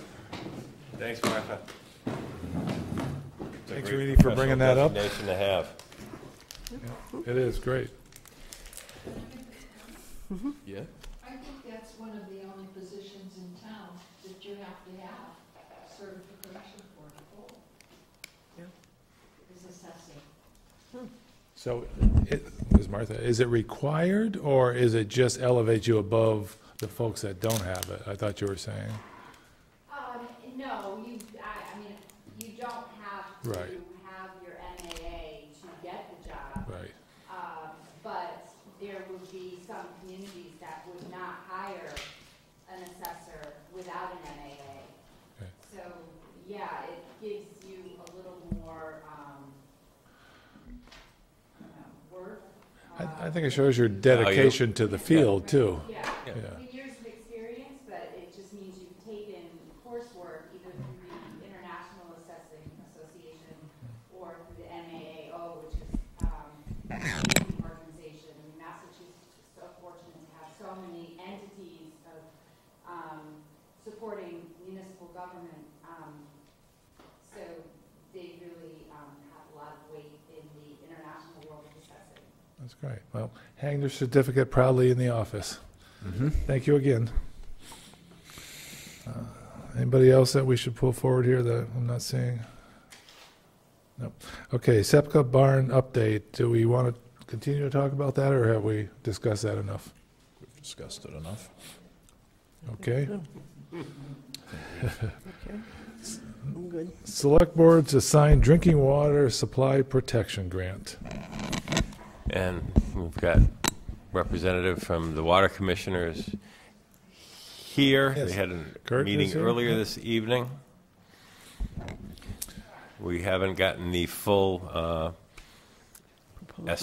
appraisal back on the property as of yet, but FSI did let us know that their appraisal will come in between $320,000 and $340,000, and that one of those pieces is because we've been in probably one of the wettest 2-month periods we've seen in probably 50 years or more. And one of the things that they had noted on the property is that there was water flowing across it today. So they will question if a few of the acres can actually be developed for building lots. So, but I know the water commissioners met earlier this evening, and I think they have a request for the board to officially file the application for the drinking water protection grant. DWS. First of all, Kurt Bosley, Strong Road, Southampton Water Commissioner, Chairman, board members. As Ed mentioned, the water commissioners met tonight. We realize you have in front of you the letter to support the grant application, which is due November 15th to the state of Massachusetts. A little background a bit. We have groundwater source in Southampton. Where the water comes from and how it gets to our well is a very complicated science. In 1987, the town spent money to study that, and as a result got this, what's called the Zone 2 protection area around Southampton, which is a regulatory designation of where the recharge is. But also in that 87 study, it identified priority lands to protect. all of the Zone 2 is the same. There's higher level of value to protect and there's lower level. The Pomeroy Meadow Road area, the Walcott Road intersection just up from North School, passing along Pomeroy Meadow, was identified in the 87 study hydrogeologically as a prime area to protect for our wells. The recharge is there, the water running over it now, et cetera, will percolate into the soil and make it down to our well much more rapidly and freely than other parts of Southampton. Some of the commissioners knew that. The results of that study in 1987, we were presented with an opportunity back in late August, presented us at the Kanupka farm, might be going up for sale or transfer of ownership. Abutting landowners were interested and willing to protect additional acreage if we could get this acreage from the Kanupkas. We contracted Bob Newton, a hydrogeologist, geology professor at Smith College, just to look at the 87 study to confirm to us what we thought was the case. This is a prime area to protect, and it is. So the application that you have in front of you that you're sending the cover letter to is for a 15-acre parcel of the Kanupka property. And we're asking for a $300,000 grant. It gave the appraised value, and it's due by November 15th. And if we can get that, it's one more piece along the way to possibly secure this protection. And it's not only the 15 acres that we can get, we can leverage another 117 acres of conservation restriction and other protections. So the protection of our source water would benefit greatly from this if we could take advantage of this opportunity. So appreciate if you do sign a cover letter, put the application. The water commissioners are the applicant. Ed will be the project manager as we've laid this out. Kestrel will sign the document, but it's required the cover letter from the Board of Selectmen also.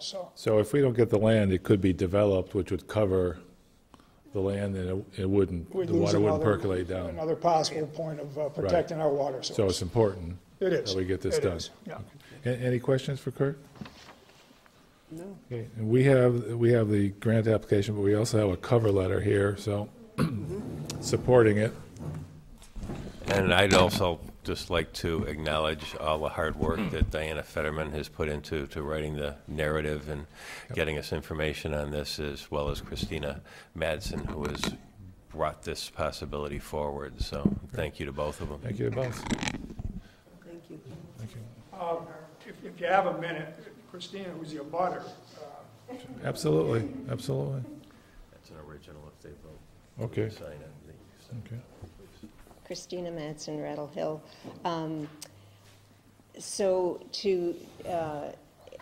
My sister and I own 80 acres on Rattle Hill, and it runs and it abuts the Kanupka property. We have offered, my sister and I, Andrea Gilmore, to put a CR on, to donate a CR on our 80 acres to try to make a larger block of conserved land for water protection and just land protection. Great, well, that's very nice of you. So it's our land that is helping to augment the size of the proposed purchase. Thank you very much. Thank you. Great. So what we have here is a letter that would be signed by me as the chair supporting the grant. So can I have a motion that I can sign this for the board? I move to authorize John to sign the letter on behalf of the Select Board. And I'll second it. Any discussion? All in favor? Aye. Aye. Opposed? Great, thanks. Let me do this quickly.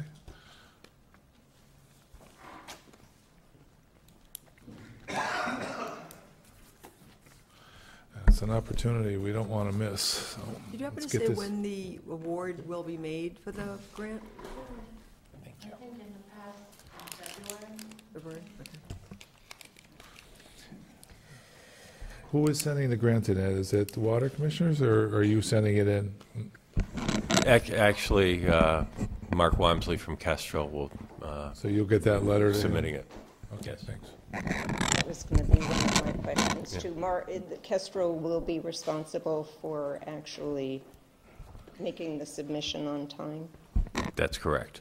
Okay. And either Diana or I are responsible for getting some original documents to them tomorrow. Mark hasn't responded to me of exactly which original documents he's looking for, because he's already got most of the information. So once he does that, we'll get him the information so he can get it filed. I'd also like to thank Diana. She has put in a formidable amount of work on this. It wasn't an easy application to complete, and she dove right in, and she's just done a marvelous job. The town really owes her a lot of gratitude. Thanks, Diana. Thank you, Diana. You're becoming our official grant writer, which is a great thing for us. And Kurt, if you could thank the rest of the water commissioners, we appreciate it.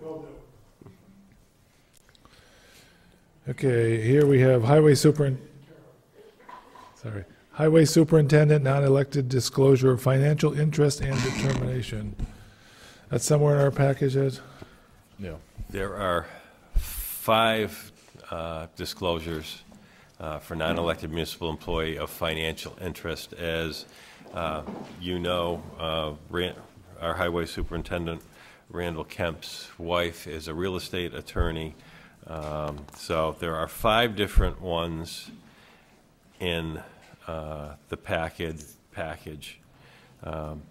Number 1, particular matter as highway superintendent, my duties include signing the building permit application, issuance of permits for trenching, curb cut to open a public way, etc., as well as making recommendations to town boards and committees regarding subdivision, road, and cul-de-sac layouts, driveways, drainage, etc., approval of changes to project design and project inspections throughout the construction process. Item 1 is my wife is an attorney whose primary concentration is real estate, and she represents John Broder, who is building a house at 5 Madeline Way. Mr. Broder will need me as a function of my position as highway superintendent to sign the building permit application and issue 1 or more of the following permits: trenching, curb cut to open a public way, and I may be required to make decisions or recommendations to town boards and committees regarding driveways, drainage, etc., and approval of changes to project design. I will have a conflict when Mr. Broder uses my wife to represent him in association with this project. I request that the Select Board make a determination on 5 Madeline Way. The financial interest is not so substantial as to be deemed likely to affect the integrity of the services which the municipality may expect from me.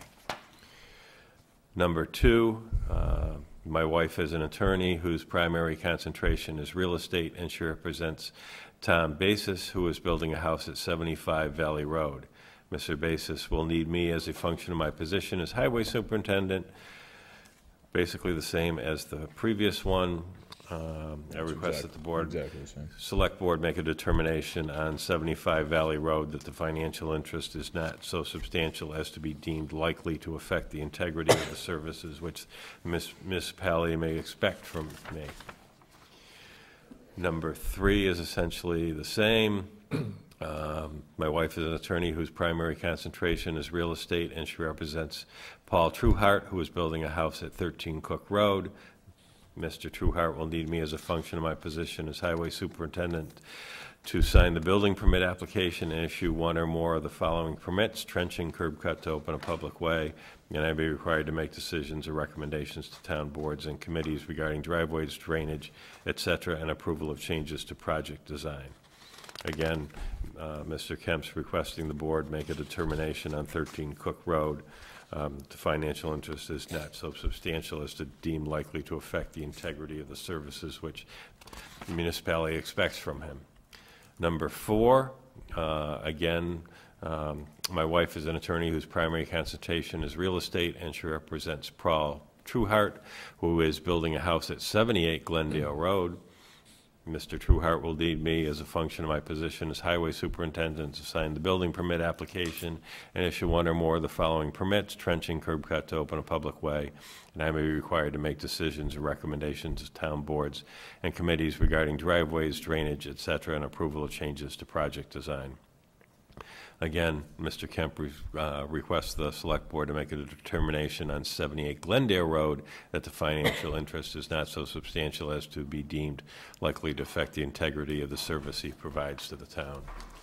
And then lastly, my wife is an attorney who represents David Hardy. Mr. Hardy is developing 14A and B Gun Road Extension. Mr. Hardy will need me as a function of my position as Highway Superintendent to sign the building permit application and issue one or more of the following permits: trenching, curb cut, and to open a public way, and I may be required to make decisions or recommendations to town boards and committees regarding driveways, drainage, etc., and approval of changes to project design.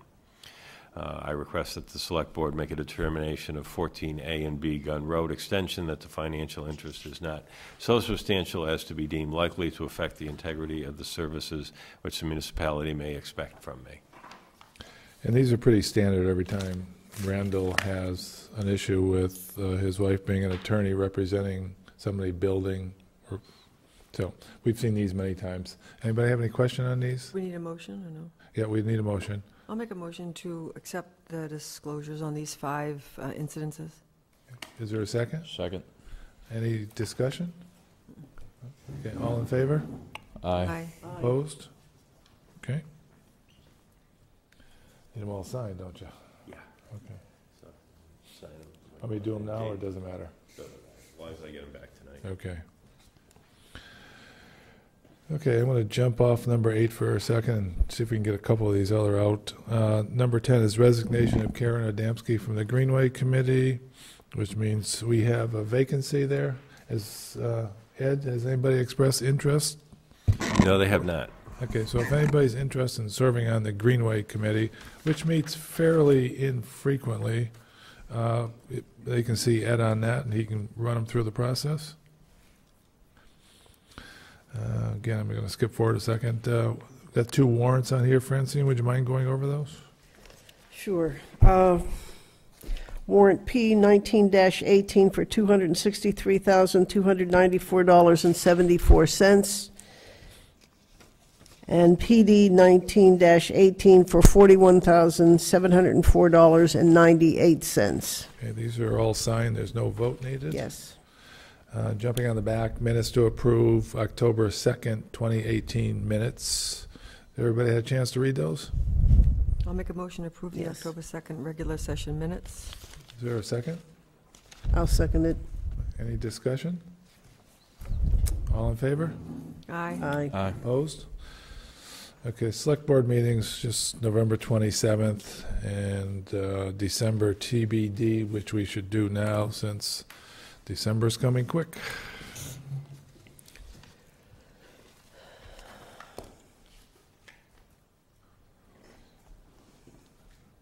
Western pointed out last time that Christmas and New Year's are 27th. Tuesdays. Oh, good. So December 11th would be the next one on schedule. I have no problem with December 11th. Me neither. December 11th, I'm okay with that. So we want to go December 11th, 6. Yep. 6 p.m.? 6 p.m., Ed. Yes. Rub it in, please. I'll tell you. I'm just joking with you. No, kind of. it's quite all right. What you're going to have to pay attention to now is the agendas, because I'll That's tell you, right. for the next 3 years, I'm going to be concentrating on that time on the Yeah. meeting schedule Oh, piece my so Lord. much. So when we get the 11th, we'll decide when we want to meet again? Depending on the holidays and what issues are there? Probably set it up now. Yeah. Only Well, because it's of Christmas and New licensing Year's. issues and a few other things, so I probably wouldn't leave it to... Can I back into this a little bit by asking, when would the special town meeting be? Well, we haven't decided that. Well, the free we gotta- cash has already been certified, right? Wasn't Yes, that it what has. held Yeah. things up last time? Yeah, it was certified Yep. just recently. And Ed and I talked offline about that. We got to figure out how much we have to put a town meeting together. So let's do this, and we can go into that Okay. if we want under other business. Should we think about doing it at the tail end of the week before, like the 20th or the 21st? I was thinking about skipping it and going to The week, or, yeah. like or after New skipping- Year's? Skipping the week between Christmas and New Year's. So, yeah, No, in that case, we'd probably have We're to have one going, before. we're going into I January. think Ed thinks that we may have work, right? Yes, So we correct. would have to meet a second time in December. Definitely.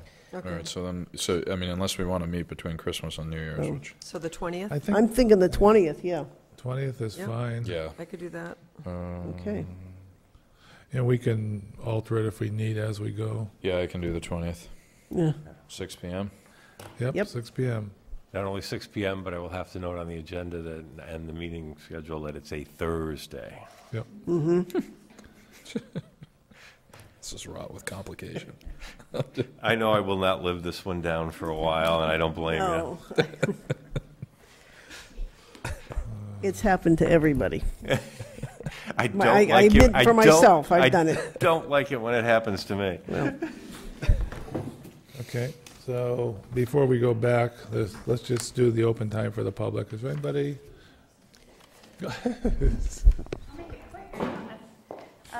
Margaret Larson, David Street. So this is, I don't know, announcement / warning.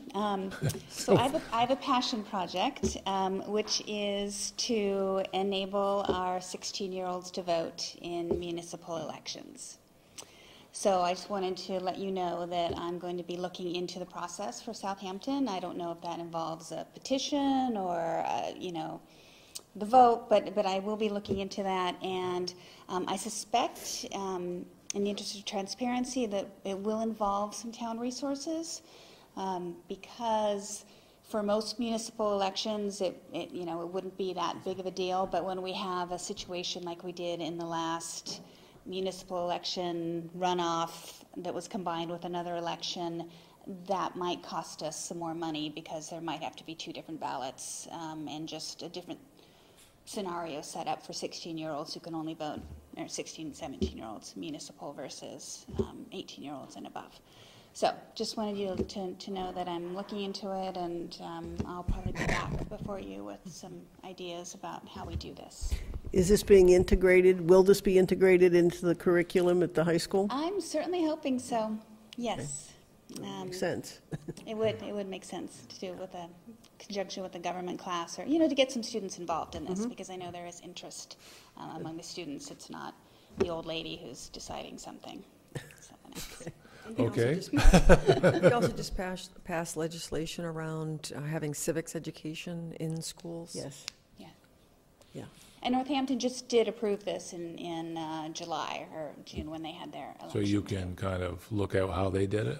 Yeah, and their government's set up a little bit differently, so that's kind of what I need to talk to Ed about and kind of work with them and see how they did it. So Come back to us, let us know Well, yeah. how it's going. I will. Good, thank you. Anybody else? Okay. Okay. Now we're back to number 8, review Hampshire Regional Agreement and Budget. Yeah, so I added this, so I should speak to it. Yep. And I think this will I would like to see this be an ongoing agenda item, but it's something that I want to look at because I think that this agreement, and at this point I've read through it twice, and it's an old agreement that's been amended. It looks like one time, but it looks like we're riding on an agreement that's nearing 20 years old that hasn't been amended or updated since. And I think we really need to look at this. And I think if I'm trying to oversimplify it, and I'm sure we can get into some of the details of this, number one, it doesn't include all of the towns that participate, or that send kids to our school outside of school choice. And I think that it should be amended to include all of the towns that are accessing Hampshire Regional, so that not only the operating income is shared, but the capital expenditure is shared. I also think that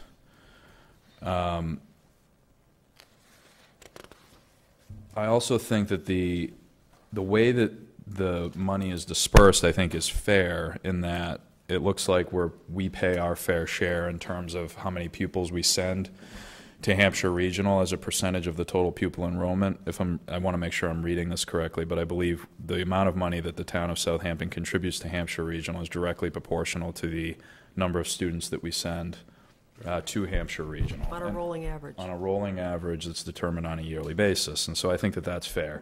The part that I would like to look at, and I haven't, I don't have an opinion on this yet, is the ability to accept or not accept the budget for the school going forward. And I guess where I'm going with this is it appears to me that to accept this budget requires a 2/3 majority vote to accept the Hampshire Regional budget as voted by the member committees, the 5 towns, and there's 18 members.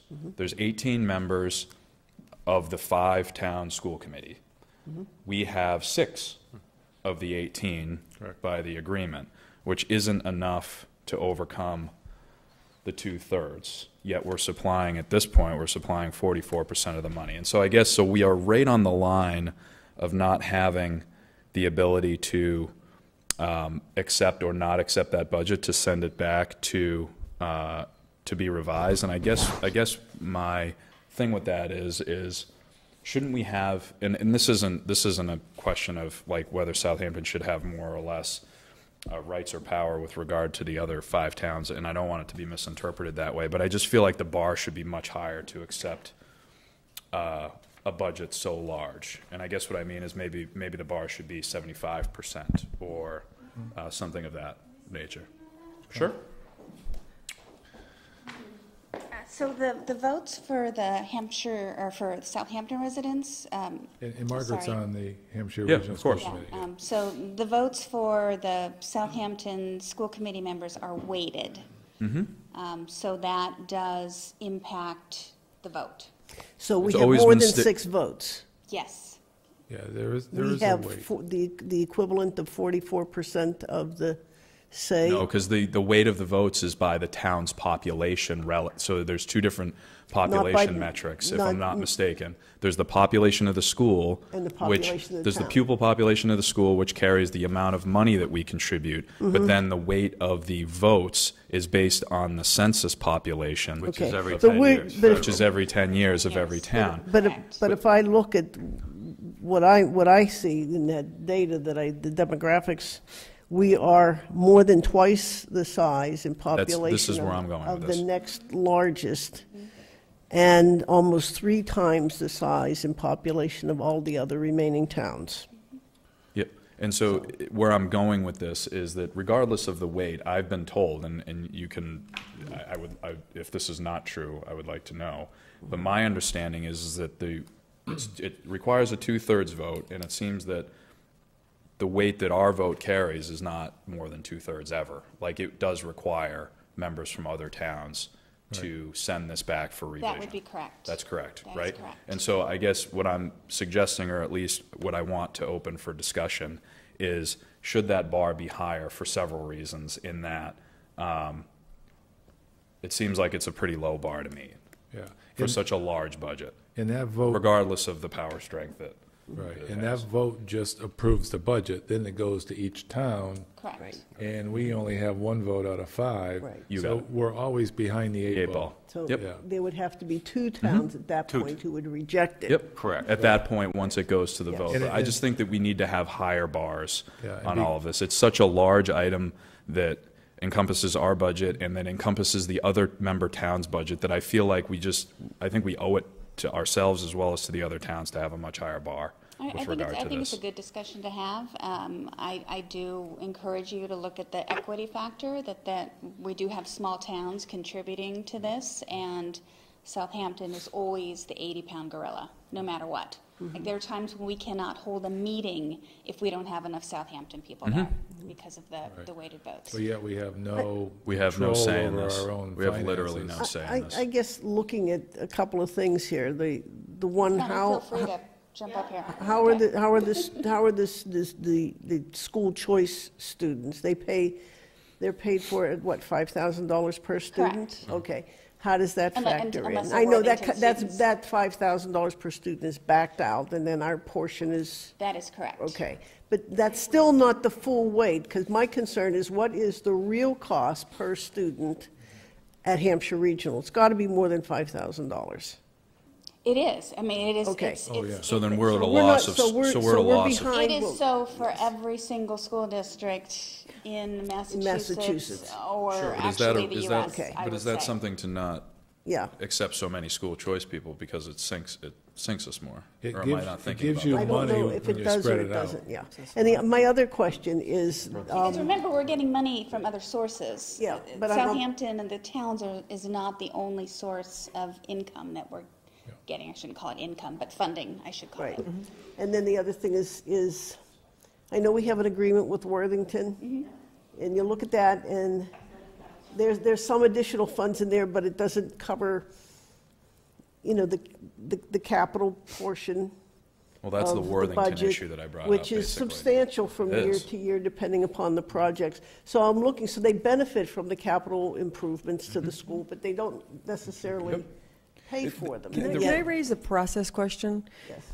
This is a big topic, and we have people that were elected by the voters to be on the Hampshire Regional School Committee, and we didn't invite the Hampshire Regional School Committee to come to this meeting. So, I mean, I think it's a great discussion, and I think it's a long-time contract. I was on the school committee at one particular point, and I just want to give credit to the people that are sitting around the table at the Hampshire Regional, and that maybe, we can discuss but in it- but also- general, but details about would funding love and to see that. percentages and all that No, kind of of course, stuff. but in fairness to the procedure here, it's not like we can articulate over email what exactly that it is. that we No, I'm want to saying that we discuss. So I agree invite with school you. committee members to Sure. come to a joint meeting and have a I think it would be conversation helpful about to it. know what I think additional we do. information I might need to bring to the table. Yeah. I think this is just general exploratory. That's what I meant, kind and of that's That's what what I I'm meant, saying. and I that's just what I think if we meant. start getting I into think details. we've needed to have this conversation for a long time, so And I'm that's- I agree. happy that we're I having agree. it. And so that's my intention on this. That's why I think it should be an Yeah. ongoing item. But the things that I've been thinking about is obviously Worthington, the fact that this agreement's very old and it's such a powerful agreement that encompasses a serious amount of money that I just think it should, as a matter of process, be almost amended. Were either of you on the Certainly school committee when Worthington, more often than it is. their school closed? No, Because we came in the year after that. We tried to Because look I at was, this I in the was past curious and about that people- too, because So it's good that we it was bring my understanding that in order for a town to be included, it had to be a vote of all the members. Because at one point, we talked about dissolving the agreement and had to be a vote of all the members, so we felt like our hands were tied. And then somehow along the way, Worthington came in paying an administrative charge to share a superintendent or be mentored into that relationship. And they had a lot of students come in as school choice, and yet they're on the letterhead, 6 towns, 1 school. So what decision was made to sort of bypass the regional agreement in order to accept that, that way of doing it? I think there's a lot of Yeah, things so that should Rini, be I'm discussed. totally with you that to have a deep discussion in details about this is completely unfair without obviously inviting the school member here. But in order to start the process without deliberating it outside of a Right, and meeting, this is In kind all- of how it's got to In all fairness, I start. think everyone who's on, because they do a great job. Yep. They're at every meeting. You could educate us a lot more. I mean, I'm just getting. I don't. We are missing the historical perspective of Bill Yes. Curran and Corey Broadstad, who were both on the committee at that time. The rest of us are not. It was probably a great agreement at the time, and it's just now it's time to Or relook. maybe And it even if it wasn't, is still but great, there needed to be an Yeah. agreement, and Yeah. that's the agreement. But we need that to was relook at arrived it, I at. think it's So, the time. I agree. And I think the principal and the superintendent would, they're willing to So- engage in all those discussions, so. And I just want to be clear about my point of this. I think that the agreement's just so old that we need to just relook at it. It might very well be that the agreement reads well, we're all in agreement with it. We need to add Worthington and update the date of this, but it also might be that as we look at it, we decide that we want to change We some didn't have things School around. committee choice might coming decide in to and change out. it. Yeah. I mean, I think I just Yeah. want to be clear that the Yes. jurisdiction of this is actually the elected school Yeah. committee, not us. Right, Yeah. right. But But I think, it comes back, and it does come back to the town. Yep. And we're in that situation if we're the only town that would reject the budget, it's still, it's still our obligation. Yeah, We would need we're more. dragged So into I think working into it every together year. and having a dialogue kind of before the fact, before the budget is passed at the regional level, having a conversation about, you know, our financial position, quite frankly. Which comes into the argument of this, because we don't have the ability to reject that budget at that time. We don't have that. And I guess it begs the question of whether or not we've earned that, or whether we're entitled to that, or whether just the bar should be generally higher so that. But when you look at the numbers, I mean, Worthington sends 26 students. Right. That's it. I have one final vote. You're preaching to the choir. I know. So what I would say is that I feel over the past year or so that we've entered into a new dynamic between the town and the school committee, and I feel like this is part of that dynamic, that we're looking at things perhaps more closely and, you know, trying to build a relationship that's beneficial to the town and the school. So to me, this is just another step in that direction. Yep. That's a good way of putting it. Yes. Thank you. No, it's true. No, you're right. It's true, yeah. When you were talking about You want to announce Tammy yourself? Wilderness 298 College Highway School Committee, when you were Matt, when you were talking about the budget being approved and everything, of the 6 votes for last year's budget, 1 member did say no. Okay. Well, he abstained. He abstained. He had it, he Abstained. verbalized his You're referring to objection. Southampton, or you're Yep, referring Southampton. to? Okay. Yeah, he got it. verbalized his objection, but he abstained in the vote. Yeah. He abstained because But of that wouldn't the have lack done of it. state funding. It was Right, because it was